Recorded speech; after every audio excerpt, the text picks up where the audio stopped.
The day Virginia Cooper walked into the Harlan County Courthouse with nothing but a deed she could barely read and a spine made of pure iron, half the town had already decided she was going to lose. It was the spring of 1882, and Harlan County, Texas sat baking under a sky so wide and blue it looked painted, stretched over scrubland and mesquite, and the kind of dust that worked its way into everything you owned. The town of Calla Creek had grown up fast the way frontier towns did, rough around every edge, with a livery stable and a general store, and a saloon that never seemed to close and a courthouse that had been built with grand ambitions and not nearly enough lumber. The building leaned slightly to the left, a fact that Judge Elias Morrow had noted every single morning for 6 years and done nothing about. Virginia Cooper was 24 years old, and she had inherited her father's cattle ranch the way a person inherits a debt, all at once and without warning. Thomas Cooper had died of a chest infection in February, 3 weeks after the first cough, and he had left behind 40 acres, a small herd of longhorns, a painted house with a wide porch, and a daughter who had been running the operation quietly and steadily beside him for 4 years without anyone in town properly noticing. What he had also left behind, though Virginia only discovered this in the weeks following the funeral, was a contested land claim. Amos Greer wanted the land. He had always wanted the land. He was 51 years old, barrel-chested, and owned the largest spread in the county, and he had a lawyer from San Antonio named Callaway who wore a hat that cost more than most men in Calla Creek made in a month. Greer's argument was that Thomas Cooper had originally acquired the eastern portion of the 40 acres through a handshake agreement with Greer's late business partner, a man named Walt Sutter, and that upon Sutter's death the land had reverted informally Greer's word, through Callaway's mouth to Greer himself. There was no formal contract. There was no written transfer. There was only Greer's word and Callaway's silver tongue, and the fact that Greer had 3 ranch hands who were willing to testify to whatever Greer paid them to testify to. Virginia had 1 deed. 1 piece of paper, filed properly with the county recorder's office in 1874, signed by the original homestead surveyor and bearing her father's name. But deeds got contested in 1882 Texas. Land law was still a living, arguing thing out on the frontier, and it was a well-understood truth in Calla Creek that Amos Greer and Judge Morrow played cards together on Thursday nights. She had no lawyer. She could not afford Callaway's equivalent. She had been to see the only other attorney in town, a man named Phelps who smelled of whiskey before noon and who had told her, with what he probably thought was gentleness, that her chances were not good, and that perhaps she ought to consider selling the remainder of the property to Greer at a fair price before the hearing. Virginia had thanked him, walked out of his office, stood in the street for a long moment with the sun on her face and her hands clenched at her sides, and then gone home and spent 3 days reading every piece of paper her father had ever touched. She found the deed. She found correspondence from the land office. She found a letter from Walt Sutter himself, dated 1876, that spoke of the Cooper property as belonging fully and without dispute to Thomas Cooper. The letter was not legally decisive, she understood that, but it was something. She also, in those 3 days, became aware that she was being watched, not in a threatening way, or at least not a way she could put her finger on. It was more that she would look up from the porch in the evening and see a figure on horseback at the edge of the property line, just standing there in the long grass where the light went amber. And when she would look again, the figure would be gone. She told herself it was probably one of Greer's men, keeping tabs, and she told herself she was not frightened. She was a little. Harvey Brooks was 30 years old, and he had come to Calla Creek 6 months ago the way men came to frontier towns, trailing something behind him without looking at it. He had worked Greer's ranch briefly, 2 weeks, before walking off the job after a disagreement that nobody in town could quite agree on the specifics of. Since then he had been doing day work, fixing fences, helping with branding, the kind of labor that kept a man fed and nothing more. He was tall and lean with dark hair that needed cutting, and a face that was still and watchful in the way of a man who had learned to read situations before walking into them. He had gray eyes that were the color of the sky before rain, and he spoke economically, choosing his words with the deliberate care of someone who understood that words were not free. He had noticed Virginia Cooper the way he noticed most things, quietly, from a distance, with more attention than he let show. He had seen her in the general store one afternoon, methodically checking items off a list written in careful handwriting, speaking to the storekeeper with a directness that was neither rude nor soft, simply clear. He had been there to pick up nails. He had taken considerably longer to select his nails than the task required. He had heard about the land dispute, because everyone in Calla Creek had heard about the land dispute. He had also heard Greer talking about it one evening at the saloon, in that particular tone of voice men used when they believed something was already settled, when they were not discussing the future but narrating the past. It had put a slow, cold anger in Harvey's chest that he had carried home with him that night and not put down. He had no business in it. He told himself that plainly, because he was a man who tried to be honest with himself. He had no standing, no money, no connection to Virginia Cooper beyond having noticed her twice in a general store and once on the road outside of town, driving a wagon with steady hands. He was nobody of particular consequence in Calla Creek, and consequence was what this situation required. But he kept watching the property in the evenings, because something in him was not satisfied with standing aside, and he had not yet figured out what to do about that. The hearing was set for a Thursday, naturally. Virginia arrived at the courthouse 20 minutes early, wearing a dark blue dress she had pressed carefully the night before, and her hair pulled back in a way that she hoped communicated seriousness. She carried the deed and the letter from Walt Sutter in a leather satchel her father had given her.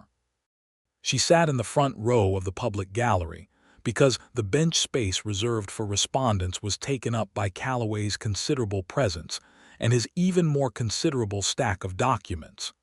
Amos Greer arrived shortly afterward, flanked by two of his ranch hands. He nodded at Judge Morrow when he came in, and the judge nodded back, and Virginia watched this exchange and felt the ground tilt slightly under her feet. The gallery filled. Calla Creek was a small town, and a land dispute was entertainment. Virginia kept her eyes forward. She was aware of the whispers, the low speculative murmur of people who had already placed their bets. She was aware of Calloway arranging his papers with the practiced confidence of a man who had never lost in a county courthouse. She was aware, too, of the door opening behind her and someone taking a seat in the gallery. She did not turn to look. She had not earned the luxury of distraction. Judge Morrow called the hearing to order with a bang of his gavel that sent a crack through the leaning building's already uncertain timbers, and Calloway stood and began to speak in the smooth, unhurried way of expensive lawyers, and Virginia sat with her hands folded on the satchel in her lap and listened and breathed. Calloway's argument was elaborate and sophisticated, and rested on a great deal of legal language that the room's audience could not fully follow, which was, Virginia understood, part of the strategy. He referenced the original Homestead Survey, introduced affidavits from two of Greer's ranch hands testifying to the handshake agreement, and produced a document he claimed was a letter from the county land office that he said supported Greer's claim. Virginia looked at the letter from across the room and could not read it from that distance, and the fact that she could not read it from where she sat made her feel, for a moment, the full weight of how alone she was. When it was her turn, she stood. She stated her name clearly. She presented the deed and explained its origins, walking Morrow through the survey date and the filing and each of the signatures in a voice that did not shake, because she had rehearsed this until it did not shake. She produced Walt Sutter's letter.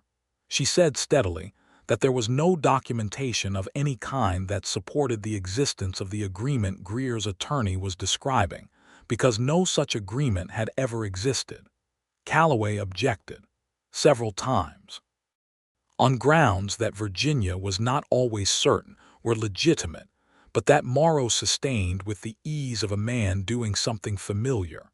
And then Calloway began on the letter from the land office. He was arguing that the letter, read in conjunction with the original survey records, demonstrated that the eastern portion of the Cooper property had never been properly homesteaded in the first place, that the filing in 1874 had contained a surveying error that technically rendered that portion of the claim invalid, and that this had been known to and quietly agreed upon by Thomas Cooper himself. It was a different argument than the one he had started with. It was a more dangerous one. Virginia felt the room shift. She heard Greer's ranch hands settle back in their seats with the particular satisfaction of men watching something go the way they expected. She heard the murmur in the gallery, and then from behind her she heard a chair scrape. She turned because everyone turned. Harvey Brooks had stood up. He did not say a word. He was standing at the back of the gallery, and his gray eyes were fixed not on Virginia but on Judge Morrow, and his jaw was set, and he was simply standing, straight and still with his hat in his hands, looking directly at the judge with an expression that was composed and clear and that said, without language, without argument, without a single syllable, I am watching. I am a witness. Whatever happens in this room, I am watching it happen, and I will not pretend otherwise. The room had gone quiet. Judge Morrow looked at Harvey for a moment. Harvey did not sit down. Several more things happened in the silence. One of Greer's ranch hands shifted in his seat. Calloway looked at his papers with the expression of a man recalculating, and something in Morrow's face, not remorse, nothing so clean as that, but a kind of friction, the resistance of a man who had always done his small corruptions in rooms where nobody was really paying attention, changed. Morrow cleared his throat. He asked Harvey if he had something to contribute. Harvey said, "No, Your Honor," just those 3 words, quiet and level, and then he sat back down. But the room had heard the 3 words the way you hear a door close on a cold night. The words themselves were nothing, and the meaning was everything. The meaning was, I have nothing to say because I believe justice will be done. The meaning was, I will be watching to see if it is. Morrow looked at Calloway's letter from the land office for a long moment. He asked Calloway several questions about the surveying error that Calloway answered with decreasing smoothness. He asked Virginia about the 1874 filing, and she answered with increasing precision, because her 3 days of reading had given her more detail than anyone in the room had expected her to have. He looked at Walt Sutter's letter. He looked at the deed. He ruled in Virginia Cooper's favor. The grounds were that the deed as filed was valid, that the claimed surveying error was not reflected in any county record that the court had access to, and that the affidavits of the ranch hands, without corroborating documentation, were insufficient to overcome a properly filed land claim. He said it briskly, in the language of a man who wanted the transaction completed before he could think too hard about it. He banged the gavel. He rose and left quickly. Amos Greer sat very still for a moment. Then he stood and walked out with his lawyer, and the sound of their footsteps on the warped floorboards was the sound of a particular kind of anger that had nowhere to go yet. Virginia stood there with her satchel and her deed, and the Walt Sutter letter folded back inside, and she breathed once, very slowly, from somewhere below her ribs. The gallery was stirring, people talking, a few looking at her with surprised appreciation, and 1 or 2 with the embarrassed look of people who had expected a different outcome and were not certain how to recalibrate. She turned around. Harvey Brooks was already walking toward the door. He had his hat back on and his head was slightly down, and he was moving with the quiet purposefulness of a man who had done what he came to do and did not require acknowledgement for it. "Mr. Brooks," she said. He stopped. He turned. She looked at him across the emptying gallery, and he looked back at her, and for a moment neither of them said anything because the moment had more weight than either of them had quite prepared for. "I don't know that I can explain what you did," she said, but I believe it mattered." He was quiet for a second in the way that she had not yet learned to read but would come to understand as simply the space he left before speaking, the breath of care he gave to words. Then he said, "You did the work, Miss Cooper. You knew your papers. That was what mattered." "You stood up," she said. "Somebody needed to," he said. He nodded once, a small dip of his chin, and then he walked out into the Calla Creek afternoon, and Virginia watched him go with a feeling in her chest that was new and not entirely comfortable and also not, she noticed with some surprise, unwelcome. She did not see him for 4 days after that. She was busy, which was her natural state. The ranch had not stopped requiring her attention simply because she had spent 3 days reading legal documents and 1 morning in a courthouse. The longhorns needed moving to the eastern pasture where the grass was better, and 2 fence posts on the south side had rotted and needed replacing, and she had been meaning for 2 weeks to patch the roof of the smaller barn where rain had been getting in. She did these things with the methodical energy of a woman who understood that grief and relief and complicated feelings were luxuries that had to be earned in the evening hours after the work was done. In the evenings, she sat on the wide porch with a cup of coffee and let herself think about her father. She let herself be tired, and once or twice, in the long slant of the late light, she thought about gray eyes and a man standing up in a courthouse and not saying a word, and she felt that new, not uncomfortable feeling again and did not quite know what to do with it. On the 5th day, Harvey Brooks showed up at her gate. He was on horseback, a solid bay gelding, and he was wearing a clean shirt that had been ironed, a detail she noticed because frontier men frequently did not bother. He had a small wrapped package tucked under his arm that turned out, when he handed it to her across the fence, to be a fresh loaf of bread from the bakery in town. "I was passing," he said. She looked at the bread and then at him. "You were passing," she repeated. "I thought you might be busy," he said. "Figured bread keeps." She studied him for a moment. He had the expression of a man who had done something deliberate and was claiming accident, and the slight tension around his eyes suggested he was aware that she was not entirely deceived. "Come in and have coffee," she said, "since you were passing."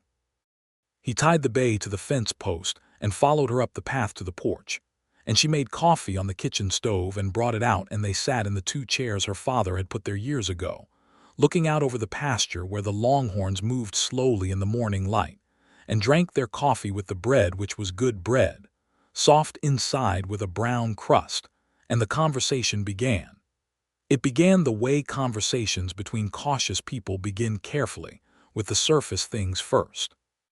He asked about the ranch, and she told him about the fence posts and the barn roof, and he said he was decent with fence posts if she wanted a hand, and she said she would keep that in mind.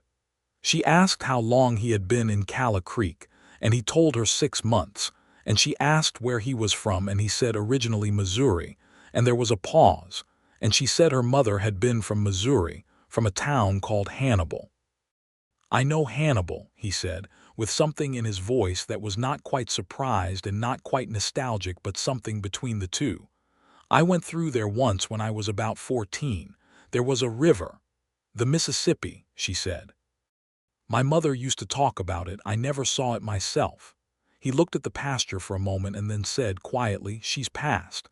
"Yes," Virginia said, 8 years ago, and my father in February."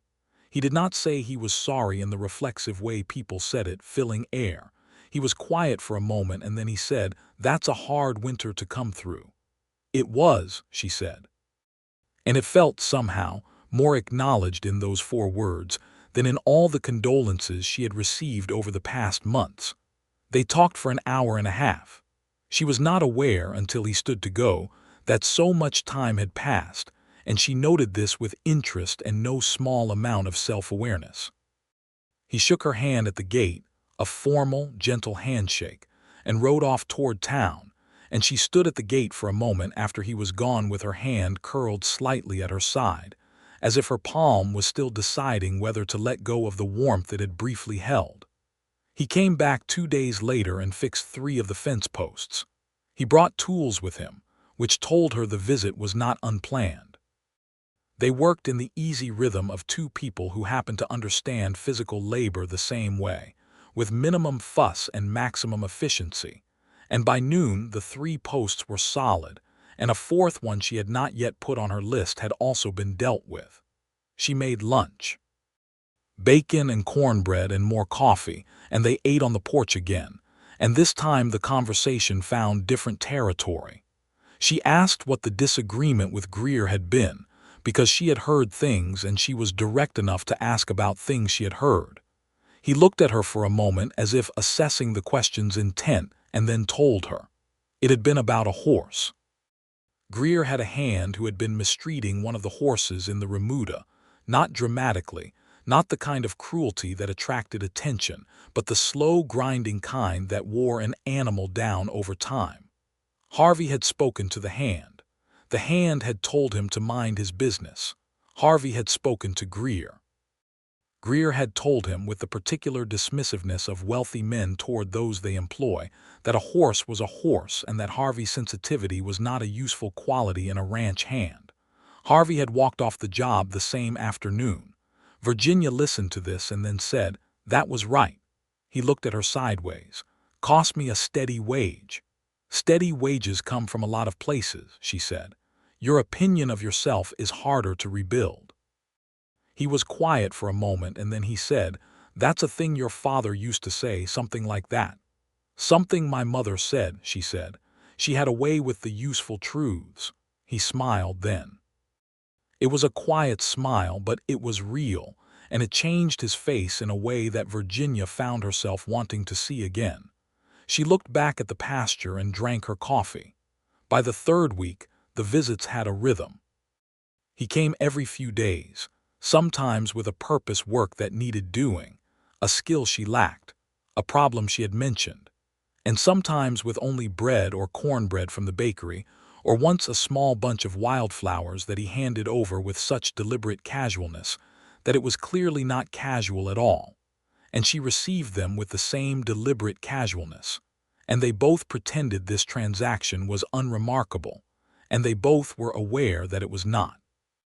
There was one afternoon when they were mending a section of the pasture fence on the far eastern side, the section that was farthest from the house and closest to the property line that had been at the center of the hearing, and Virginia looked at the line between her land and what had almost been taken from her and felt something clench in her chest.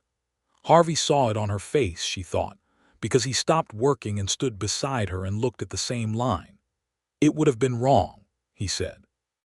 Not consoling, not reassuring, just stating a fact. "Yes," she said. "It didn't happen," he said. "Because you stood up," she said, and looked at him. He shook his head slowly. "Because you knew your papers," he said. "I just reminded the room that someone was watching." "Why?" she said. "Why did you care? You didn't know me." He considered the question, which she appreciated because a lesser man would have given a quick answer. He was quiet for a moment with his hands on the fence post and the Calla Creek afternoon pressing down warm on both of them. "Because it was wrong," he said. "And because I had known it was wrong and not done anything for too long already, and a man can only carry that so far." She understood this, she thought. The way inaction accumulated. The way there came a point where you could no longer stand on the outside of a wrong thing and tell yourself it wasn't your business. "Thank you," she said. "For the 3rd time, I know, but it is worth saying again." He looked at her, and the look was different from the careful, measured looks he usually gave.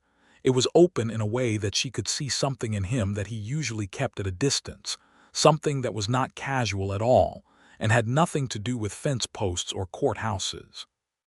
He cleared his throat and picked up his tool and went back to work, and she picked up hers and did the same, and they finished the fence in the long-going light of a Texas afternoon. And when they were done, he said he would see her in a few days, and she said she would put more coffee on, and he rode away.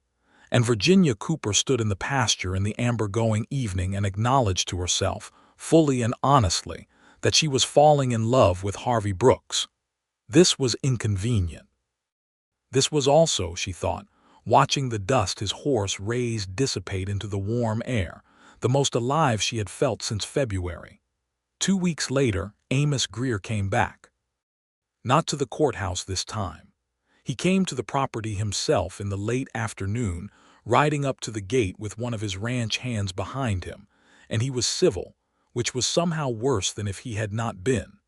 He smiled at her with the particular smile of a man who had lost a battle and not a war, and he said he wanted to talk business.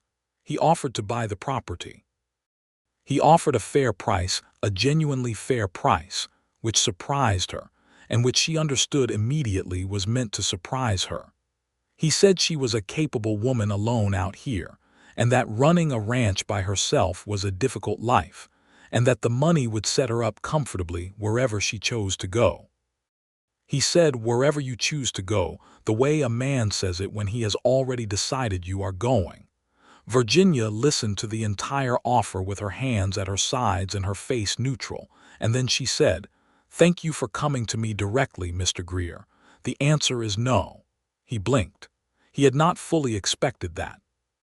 He said something about the difficulty of the market and the dryness of the season and the complications of managing a herd without adequate help, and she said, "I appreciate your concern," in a tone that indicated she did not, and she thanked him for his time and did not open the gate. He left. She watched him go and then stood at the gate for a long moment, thinking about the fact that he had come in person and in a civil manner, and that a civil manner from Amos Greer was not nothing, and that a man who made civil offers also made uncivil ones when the civil ones failed, and she was going to need to be prepared for that. That evening, Harvey came to the property and found her still at the gate, still thinking. She told him about Greer's visit. She told him plainly, without embellishment, because she had come to understand that plain was the register Harvey responded to best. When she finished, he was quiet for a long moment. Then he said, "Are you frightened?" She thought about lying and decided against it. "A little," she said. "Not enough to leave," he nodded. He was looking at the gate, at the property line, at the long flat reach of her land in the evening. Then he said, "I'd like to come by more regular if that's agreeable. Morning and evening, not to manage anything, just to be here." She looked at him. "That's a significant commitment of your time," she said. "I'm aware," he said. "And you are offering it because you are concerned about Greer." "That's part of it," he said. The look he gave her then was not hidden, not careful, not economical. It said the rest of it plainly enough that she did not need him to speak it. Her heart did something she could feel from the outside, she was fairly certain. "All right," she said. "Morning and evening, coffee in the mornings." "I'll bring bread," he said. She almost laughed. She let herself smile instead, which she had been doing more of lately and which felt like something returning that she had not known was gone. He was there the next morning before she had the coffee made, and the morning after that, and every morning that followed. The rhythm of it settled into her days in a way that felt natural and terrifying in equal parts natural, because he was easy to be around, genuinely easy, in the way that some people fit into the existing shape of your life without requiring alterations. Terrifying because she had not depended on anyone since February, and the part of her that had learned not to depend was watching this development with the alert anxiety of something unused to safety. They talked about everything. About the cattle market and the drought 2 summers before, and the way the railroad was changing things, and what it would mean for small ranches like hers. He told her about Missouri and about the years after Missouri, about a time he had spent in Kansas working a cattle drive that had gone through every kind of weather and every kind of man. She told him about her childhood on this land, about her father's stories and her mother's songs, and the way the property had felt, when she was young, like the whole world. She told him things she had not told anyone, things she had kept for herself through the winter of grief, and she told him not because he asked, but because he listened in the specific way she had come to recognize completely, without waiting to respond, with the full weight of his attention. One evening in early June they were sitting on the porch in the long last of the daylight, and she was reading from a book her father had kept, a copy of Tennyson's poems that was soft at the spine from use, and she read a line aloud without meaning to and then stopped, slightly embarrassed. He said, "Keep going." She looked at him. He was leaning back in the chair with his hands loose in his lap, watching the pasture, and his face in the evening light was open in the way it sometimes was when he thought she wasn't looking directly at him. She read the poem, the whole of it, and then another. Her voice was steady and quiet, and the evening came on around them, and the longhorns moved in the pasture, and when she finished the second poem, the light was nearly gone, and neither of them moved to go inside for the lamp. He said quietly, "Your mother read to you." "Every evening," she said. "How did you know?" "The way you read," he said. "Like the words are worth something, like they're a thing you were taught to value." She looked at him in the dusk and said, "My mother said a person who loves words will never be truly alone." He was quiet for a moment. Then he said, "She was right." She reached over and put her hand over his, because it was the most honest thing she could think of, and he turned his hand over slowly and held hers, and they sat in the dark and the warm and the Texas night sounds with their hands locked together between the chairs, and neither of them said anything else, and it was the best conversation Virginia Cooper could remember having in years. He kissed her 2 days later. It was not dramatic. They were standing in the kitchen, of all places, and she had been showing him the broken latch on the window that had been letting heat out, and he had fixed it in about 4 minutes. And when he turned from the fixed window, she was closer than she had meant to be, or possibly exactly as close as she had meant to be. And he looked at her for a moment with that openness that she now knew meant he had stopped calculating. And then he kissed her, gentle and deliberate, the way he did everything. She kissed him back, which was not a small thing, and they both understood it was not a small thing. And when they stepped back from each other, the kitchen felt different in a way she thought might be permanent. He said, "I should tell you something." She waited. He said, "I didn't come to Calla Creek without a reason. I was following up on a recommendation from a man named Douglas in Kansas who said there was work in this county. But I stayed past when the work would have run out, and I want you to know that I understand the difference between passing through and staying, and I know which one I'm doing now." She studied his face. "How long ago did you decide to stay?" she said. He thought about it. "The afternoon you put Phelps's advice in the street outside his office," he said. She was startled into a laugh. "You saw that. I was coming out of the feed store. You thanked him very politely and then stood in the street for about 30 seconds looking like you were deciding what kind of person you were going to be, and then you went the other direction." He paused. "I thought that was about the bravest thing I had seen in a long time." She shook her head. "I was just going home to read papers." "I know," he said. "That's the brave part." She was quiet for a moment. Then she said, "I should tell you something too." He waited the way he waited, fully, without urgency. "I have been running this ranch, and I intend to keep running this ranch," she said. "And I am not a woman who does things halfway. I don't know how to do things halfway. So if you are staying, I need you to understand what you are staying for and what that means." He held her gaze. "I understand it," he said. "I am not a man looking for something easy." "No," she said.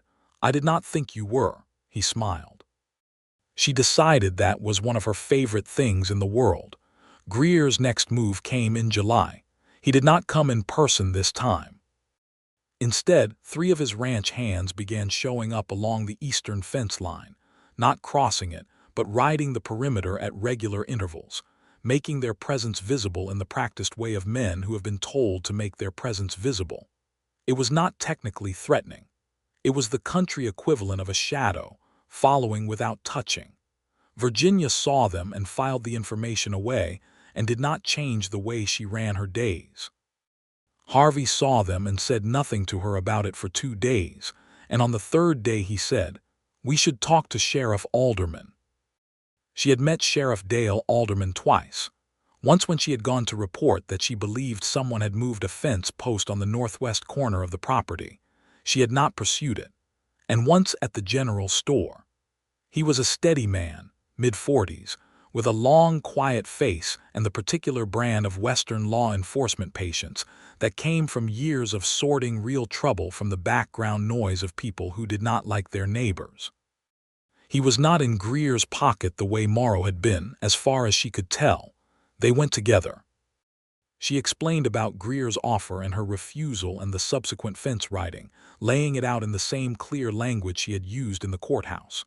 Harvey sat beside her and said nothing during the explanation, and Alderman listened with his hands flat on his desk. When she was done, Alderman said, "He hasn't crossed the line." "No," she said. "Hasn't threatened you directly." "Not directly," she said. Alderman nodded slowly. "I'll ride out to see Greer," he said. "I'll make it clear that any further harassment of your property will have consequences. It won't stop him wanting the land, but it ought to put him on notice that I'm paying attention. That's all I'm asking," she said. Alderman looked at Harvey for a moment. Harvey returned the look levelly. Alderman said to both of them, "You're doing right by coming to me. Don't handle this yourselves if it escalates. Come back here first." "Yes, sir," Harvey said. The first thing he had said in the room. Alderman did visit Greer. The fence riding stopped. The shadow lifted and the eastern property line went back to being simply a fence line running through the summer grass. But there were other complications. A buyer for Virginia's small cattle herd, a man from Abilene who had been communicating by letter, suddenly withdrew his offer in August with a note that was apologetic but vague.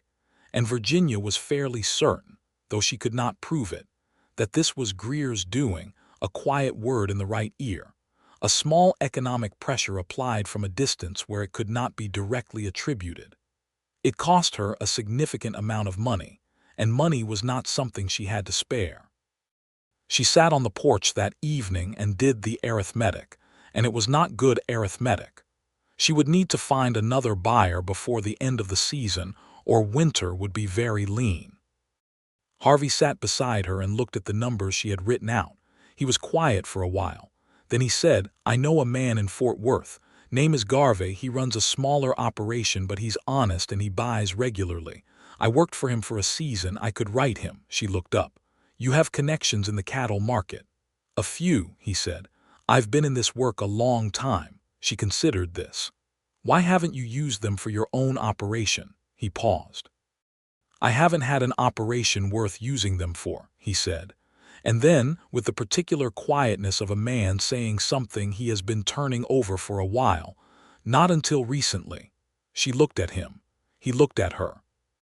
The evening was very warm and the longhorns were settling in the pasture, and she felt something shift and rearrange in her chest in a way that was not uncomfortable at all. "Write your man in Fort Worth," she said. He wrote to Garvey, and Garvey wrote back within 2 weeks with a genuine offer, slightly below the Abilene price but fair, and Virginia accepted it. The sale went through in September, smoothly and without incident, and the ranch's finances steadied. It was Harvey who handled the logistics of the cattle drive to Fort Worth, because the herd was not large enough to require a professional outfit, but was enough to require more than one person for the trail. And he organized 2 of the local day workers he knew to be reliable, and the 4 of them drove the herd the 3-day distance to Fort Worth and completed the sale. And Virginia was there for every day of it, riding her own horse, working her side of the herd with the day workers, getting dust in her eyes and sunburn on her neck, and returning to Calla Creek with money in her satchel, and a satisfaction in her bones that was bone-deep and real. On the last evening of the drive, camped outside Fort Worth with the cattle bedded and the fire going and the other 2 men turned in, Harvey sat across the fire from her and said, "You ride like you've been doing it all your life." "I have," she said. "You don't complain," he said. "Neither do you," she said. He was quiet for a moment, watching the fire. "Virginia," he said. She looked up. He almost never used her name directly like that, with the weight of intention in it, and it landed in the air between them like a stone dropped in still water. "I want to ask you something," he said, "and I want you to know that however you answer, I'm not going anywhere. That's not a condition." "That's just true," she waited. "I want to ask if you would let me court you properly," he said. "I want to ask if you would consider me in that way. And I want to say that I know what I'm asking means. I know what your land means and what your independence means, and I am not asking you to put any of that aside. I'm asking if there's room, alongside all of it, for me." The fire crackled between them.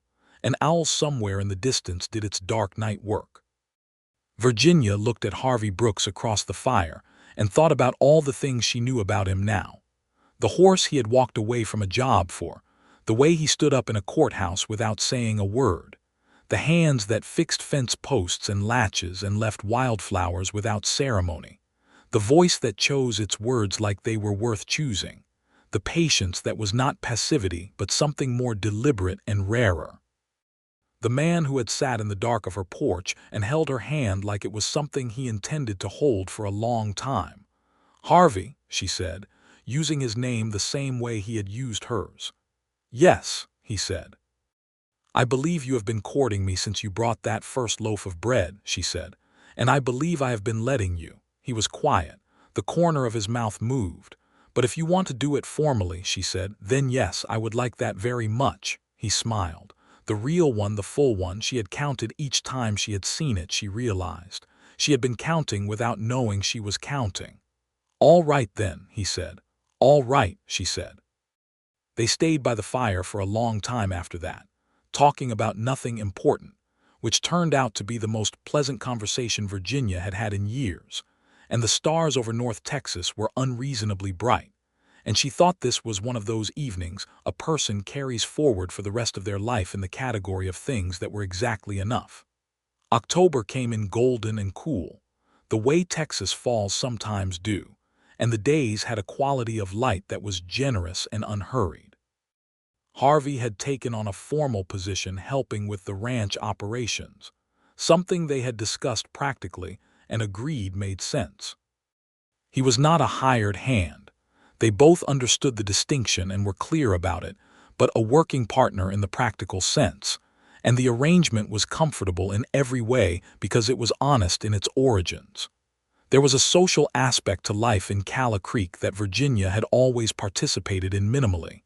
She was not unfriendly, but she was busy, and large gatherings had a way of draining her reserves faster than a long day of work.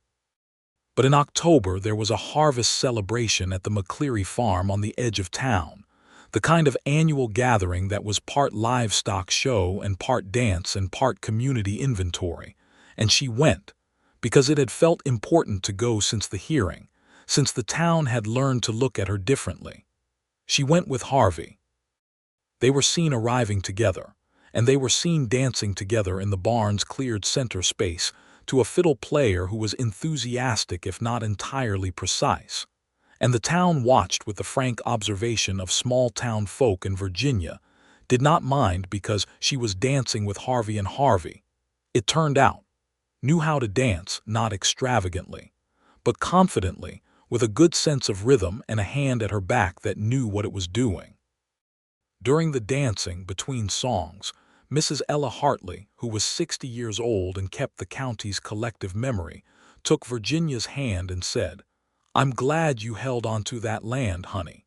Your daddy would be real glad." Virginia felt the quick sting of that behind her eyes and said steadily, "I believe he would."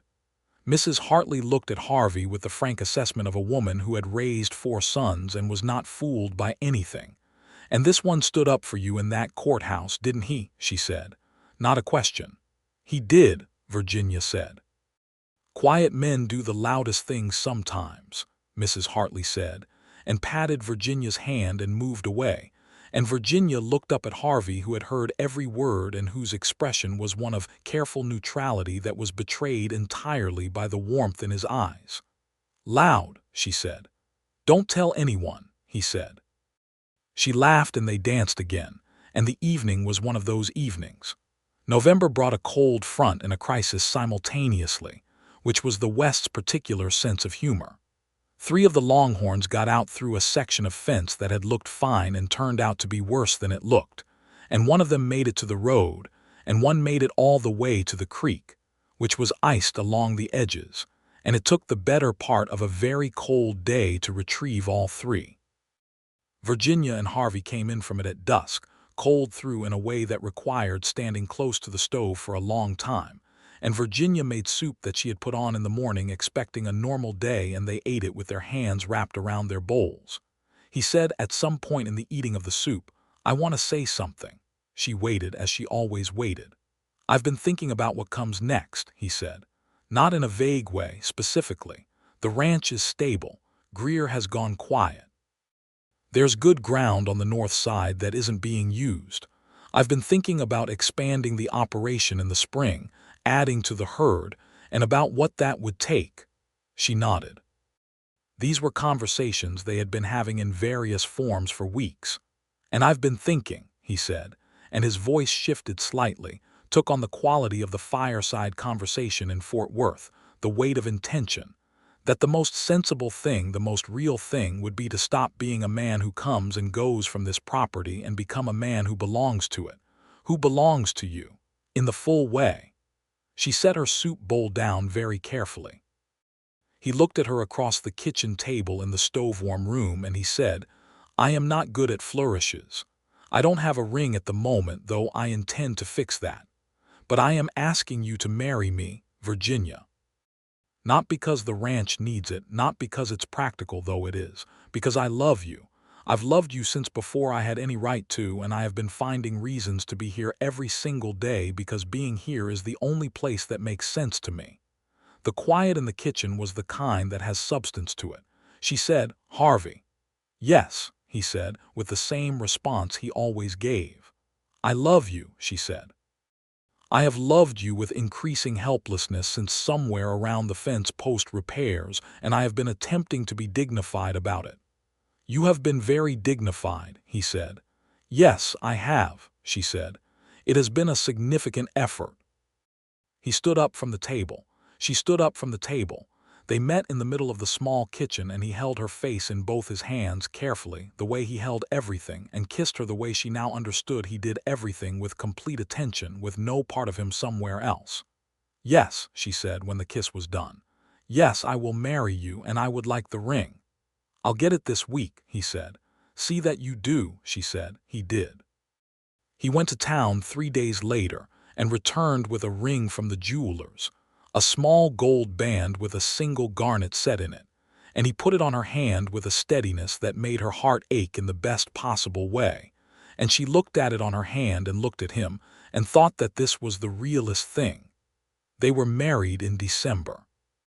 The ceremony was at the small white church at the edge of Calla Creek, on a cold, clear morning when the sky was a blue so deep it looked like water, and Mrs. Hartley was there, and the McClearys, and Alderman the sheriff who had a genuine smile on his long face, and the preacher whose name was Fellows and who had a good voice for the words.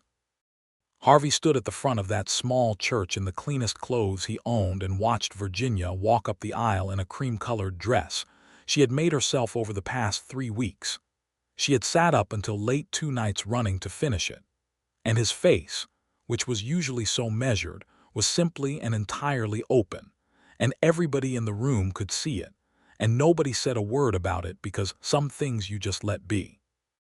Virginia walked up the aisle with no one to give her away because she belonged to herself, which she intended to keep doing, and when she reached Harvey she looked at his face and thought, there it is. There is everything. Fellows married them with the traditional words, and Harvey spoke his vows in his quiet, deliberate voice, and Virginia spoke hers in her clear, steady one. And they were married, and the church, small as it was, seemed very full. The celebration afterward was at the Cooper Ranch. Their ranch, they were already beginning to say, with the slight self-consciousness of people still getting used to a true thing. And there was food from half the women in town who had arrived that morning without being asked and simply begun cooking. And there was dancing again, with the same fiddle player, and there was a great deal of warmth despite the December cold. Amos Greer, Virginia noted, was not present. His absence felt like a clearing. Late in the evening, after most of the guests had gone and the last of the food had been put away, and the ranch was quiet in the winter dark, Harvey and Virginia stood on the porch in their coats looking out at the land. Their land. The longhorns were dark shapes in the dark pasture, and the stars were doing what Texas stars did in December, which was to make you feel simultaneously insignificant and exactly right. He put his arm around her. She leaned into his side, which was warm and solid and entirely reliable. She said, "My father would have liked you." He was quiet for a moment. Then he said I would have liked him. Anyone who raised you was doing something right. She pressed closer. Harvey Brooks, she said. Virginia Brooks, he said. She looked up at the stars and felt the word settle in her Brooks. Her name was now also his name, which meant something different than she had expected it to mean. It did not feel like a diminishment or a replacement. It felt like an addition, something built onto the existing structure of herself, a new room in a solid house. What are you thinking about? He said. The spring, she said. The north pasture, expanding the herd, all of it. Good things to think about, he said. Yes, she said. And I am thinking about this too. Right now, this moment. He tightened his arm. So am I, he said. They went inside eventually, because it was December and even Texas in December has its limits, and the house was warm with the stove going and the smell of the days cooking still in the air, and it was their house, fully and without contest, and Virginia thought of the courthouse in April with a kind of distant completeness. The way you remember a storm after it is over and the sky is clear. The winter was good. They spent it in the practical and the warm, planning the spring expansion, mending what needed mending, learning the particular daily vocabulary of a shared life, whose coffee was stronger, how early was early enough for morning work, the way they moved around each other in the kitchen as if choreographed by someone who knew both of them well. He had nightmares sometimes, she discovered. Not often, and he did not want to discuss them at length, but she learned to recognize the sound and to put her hand on his shoulder and let the warmth of it bring him back. And after the third time she did this, he told her, in the morning, about Kansas and a cattle drive incident that he had been keeping to himself for years, about a man he had been unable to help in time, about the way some things stayed with you regardless of your intentions. She listened to it all. She did not attempt to fix it, because some things did not fix. They only became part of the shape of a person, and she loved all the parts of Harvey's shape, including the ones that had cost him something. In January, Amos Greer left Calla Creek. The word was that he had sold the majority of his holdings to a ranch company from Dallas and moved to San Antonio, where his lawyer Calloway already lived. Virginia heard this from Mrs. Hartley on a supply run to town, and she stood with that information for a moment, and felt something release in her that she had not realized she had been holding since April. Good riddance, Mrs. Hartley said, with the frank satisfaction of a woman who had outlasted several Greers in her time. Indeed, Virginia said. She told Harvey when she got home, and he was quiet for a moment and then said, "How do you feel about that?" "Free," she said. "And glad that it's just because he left, not because I spent any more time worrying about him." "You were never spending time worrying about him," Harvey said. "You were spending time being prepared for him. That's different." "Is it? Worrying is waiting for something bad," he said. "Prepared is making sure you can handle it either way." She thought about that. "You're right," she said. "That is different." She put down the supplies she was unloading. "Where did you learn to make those kinds of distinctions?" He picked up a flour sack. "Hard experience," he said, "and a lot of evenings with nothing to do but think." "Well," she said, "you have considerably fewer evenings with nothing to do now." "I am extremely grateful for that," he said, and the quietness of his voice and the warmth in it made her set the flour down and kiss him, right there in the middle of unpacking the supplies, because she was a woman who had things to do, and she was also a woman who understood that some things took priority. Spring came back to Calla Creek, and with it everything they had planned in the winter. They expanded the herd. Harvey wrote to Garvey in Fort Worth and sourced a good group of young longhorns at a reasonable price, and they drove the new cattle home on a warm April morning that looked so different from the April a year before that Virginia noted it with a quiet internal ceremony. 1 year since the courthouse, 1 year since everything had changed, and the land still hers, now theirs, better for the year than it had been before it. The north pasture came into use. Harvey repaired the older barn, which gave them additional storage and shelter, a project he undertook systematically over several weekends with Virginia working alongside him, passing timber and holding beams and occasionally arguing about the better way to do something, until one of them was proved right or they compromised, which happened more often than either of them had expected. They were good at compromising, it turned out. They were good at arguing too, which was a different thing and equally important. They argued the way people argue when they respect each other, fully, without cruelty, with the understanding that the argument was about the problem and not about the person, and that when it was over and they moved forward. Virginia was direct, which meant her positions were always clear.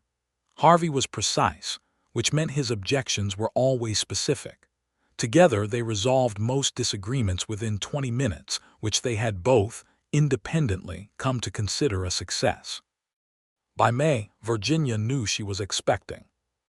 She told Harvey on a Sunday morning, sitting on the porch with the spring coffee, with the deliberateness of someone who has given a thing its proper consideration before speaking it. She said it plainly, the way she said everything, and watched his face. His face did the thing it sometimes did, went very still, and then opened completely, everything present and nothing held back, and he reached across the arm of his chair and covered her hand with his and said, "Virginia." "Yes," she said. "That is the best news I have ever received," he said. She felt the warmth of it move through her from her hand upward. "I thought you would feel that way," she said. "You could have led with it," he said. "I don't lead with things," she said. "I arrive at them." He brought her hand up and held it against his cheek for a moment, eyes closed, and she looked at him in the May morning with the land all around them and the cattle in the pasture and the new barn standing solid on the north side, and she thought, this is what her father had meant when he said a person could be rich without money, not the absence of difficulty, not the guarantee of anything. Just this people who loved each other on land that was theirs, in a morning that was real. The pregnancy was difficult in the first months, not dangerously so but considerably so, mornings that were rough, and an energy that dipped lower than Virginia was accustomed to, which she did not complain about but which Harvey noticed and responded to with practical adjustments, taking on the heavier work without discussion, ensuring she ate at proper times, being there in the mornings in the particular way that did not feel like hovering but felt like steadiness. There was one afternoon in July when the heat was fierce and she had pushed too hard, been on horseback longer than she should have been, and came in feeling wrong in a way that frightened her. And Harvey was there when she came through the door, and he took one look at her and had her sitting down and water in front of her before she had finished one sentence about being fine. "You are going to rest," he said. "I have things. The things will be there," he said. "You rest." She looked at him, prepared to argue, and saw in his face not the calm management of a man who thought he knew better but something rower, the fear of a man who loved her more than he ever said plainly, and the resolve of someone who was not going to lose her to stubbornness, not even her own, not even admirable stubbornness. She rested. She told him later, "You scared me when you looked like that." "Good," he said. "You scared me first." Their son was born in December, 1 year and 6 days after their wedding.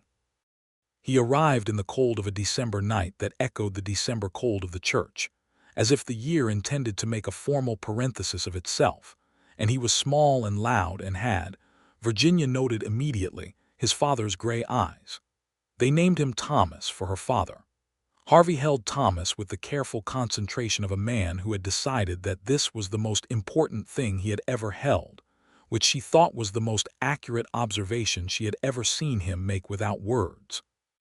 He sat in the chair by the stove with the baby against his chest and looked at him with that open face, fully present and unguarded, and Virginia watched them from the bed and thought, "I am going to remember this for as long as I live. I am going to carry this moment." Mrs. Hartley came, and several other women from town came, and the house was full and warm, and Thomas objected loudly to everything for approximately 3 weeks before settling into himself, and becoming an interested and watchful infant who looked at the world with his father's gray eyes, and a considering expression that Virginia thought she recognized. The ranch adapted, because ranches and families adaptated, and by the following spring they had found a rhythm that accommodated everything: the cattle, the land, the child, each other. Thomas went everywhere with them. In the earliest months in the sling his mother wore on her front, Then later in the little pen Harvey built near whatever work was being done so the boy could watch, which Thomas did with extraordinary patience and attention for a child his age. Calla Creek grew around them through the years that followed. The railroad came closer, and there was a new school and 2 new businesses and a proper newspaper, and the town settled into something more permanent than it had been. Virginia was involved in the school's establishment, on the founding committee, writing letters and attending meetings with the same methodical energy she brought to everything. Harvey served 2 terms as a county land commissioner, a position Sheriff Alderman had encouraged him toward, and which he approached with the integrity that characterized everything he did. He was good at it, in part because he was quiet and listened before speaking, and in part because he had no patience for the kind of small corruptions that had once occupied Judge Morrow's Thursday evenings. Morrow himself had left the bench eventually, replaced by a younger judge from Austin who was several degrees more interested in the actual law. Virginia noted this change with the satisfaction of watching a long-running correction finally complete itself. They had a second child 3 years after Thomas. A girl this time, born in August, and she came into the world with the same decisive energy her mother had and a head of dark hair and a voice, as Harvey noted from the first hour, that would not be easily ignored. They named her Clara, which was no one's name in particular, but which felt right in the way some names do, clear and bright and forward-facing. Thomas received Clara with the resigned curiosity of a small boy encountering a variable he had not fully anticipated. Within 6 months, he was her most committed protector, following her around with the seriousness of someone who has been given an important job and intends to do it correctly, which Virginia thought was perhaps the most Harvey-like thing their son did, though Harvey himself only smiled when she said so. One evening, when Clara was 3 and Thomas was 6, and the ranch was humming with the steady energy of a well-run operation, Virginia and Harvey sat on the porch in the October light, and it was almost exactly the kind of evening it had been the first time she had read him her father's Tennyson. The light was the same amber-going quality. The longhorns were in the same gentle movement in the pasture. She had the book in her lap. She had not planned it, had just picked it up on the way out. He looked at it and then at her. He did not say anything. She opened it to a page and read. His voice, when she finished, was quiet and warm. "That one," he said. "Yes," she said, "that one. I thought of you when I read it the first time after the spring, after the courthouse." He was quiet for a moment. "What did you think?" she considered. She had told him many things over these years, things she had once kept only for herself, and she found it was still a choice she made freely and not something that came without intention. "I thought," she said, "that I had found someone who knew what words were worth." He looked at her. "You told me your mother said that," he said. "About loving words." "She did," Virginia said. "She was right," he said, "and she raised someone who proved it." She closed the book and put her hand on his, and the October evening settled around the ranch, their ranch, the longhorns and the 2 barns and the fence line that Harvey had fixed and refixed, and the east pasture that had once been a courthouse argument, and was now simply grass and home, and the children's voices coming from inside the house where they were doing whatever children did in the early evening with complete seriousness. Virginia looked at the land and felt the full, specific weight of it, 40 acres, and the years that had built on top of them, the grief and the fight, and the spring morning when a man had stood up in a courthouse without a word, and changed the shape of everything that followed. She felt it all, and it was not heavy in the way grief had been heavy. It was the weight of something real and built and worth every day of the building. She looked at Harvey, who was looking at the land with the expression she had loved since the beginning, that steady, full, measuring attention that was also, she now understood completely, love. That was how he showed it most naturally, not in flourishes. In the quality of his looking, the fullness of his presence, the way he was always exactly where he had said he would be. "Harvey Brooks," she said. He turned. "Virginia Brooks," he said. "Thank you," she said. "For the 4th time or the 40th, I've lost count." "You don't need to thank me," he said. "I know," she said. "I want to." He put his arm around her, and she put her head on his shoulder, and the Texas evening went on in the long-going way of evenings, and the children's voices were in the house, and the cattle were in the field, and the stars were beginning to show up in the east above the mesquite in the way they always did in October, one or two first and then all of them, and the land was theirs. And this was the life they had made, and it was exactly, completely, entirely enough.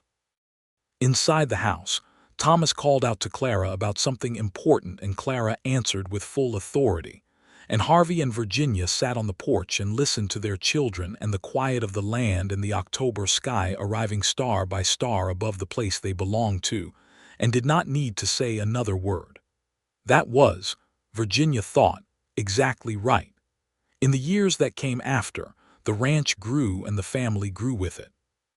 They added to the herd twice more, and eventually took on a reliable hand named Obie Torres, a young man from south of the county line who was quiet and hardworking, and whom Harvey trained with the same patience Harvey brought to everything. Obie became part of the daily fabric of the place over time, the way people do when they are trusted with real work and given real respect. Thomas grew up with the land in his bones and his father's quiet watchfulness and his mother's precision, and by the time he was 12, he was helping with the cattle drives to Fort Worth with a competence that made the older men take him seriously, which he accepted without arrogance, because neither of his parents had raised him to be arrogant. He had his father's gray eyes and his mother's spine, and the ranch and book education that Virginia had insisted on. She drove him to school every morning herself for 6 years, before the new schoolhouse was close enough for him to go alone. Clara had opinions about everything and the energy to argue them at length, which Harvey found deeply funny, and which Virginia recognized with the particular combination of delight and weariness that comes from watching your own best and most exhausting qualities reborn in another person. Clara read everything she could get her hands on and had a gift for numbers that Virginia began cultivating early, sitting with her in the evenings at the kitchen table, with ledgers and calculations in the way Virginia's father had once sat with Virginia, and the circle of it moved Virginia more than she could easily express. There was an evening when Clara was 8 and had been working through a ledger problem for 20 minutes with deep concentration, and Harvey came in from evening work and looked at the two of them at the table, and stood in the doorway for a moment with an expression that Virginia caught from the corner of her eye, that full open face, and she knew what he was feeling because she was feeling it too, the sense of something that had almost been lost, the courthouse and the deed and the whole nearly, otherwise of it. And what that near miss meant against the backdrop of this kitchen, and these children and this life.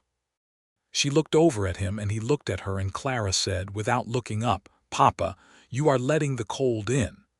He came in and closed the door, and the kitchen was warm again. Virginia Brooks kept the land her father had given her, and the life she had built from the spring of a difficult year, and she kept it in the way things are truly kept, with daily work and clear eyes, and the willingness to stand in a courthouse at 24 with only a deed and a spine, and whatever grace the world sent in her direction. The grace that came had gray eyes and a quiet voice and a particular way of standing up. That had said everything, and it had meant, in the end, everything that there was.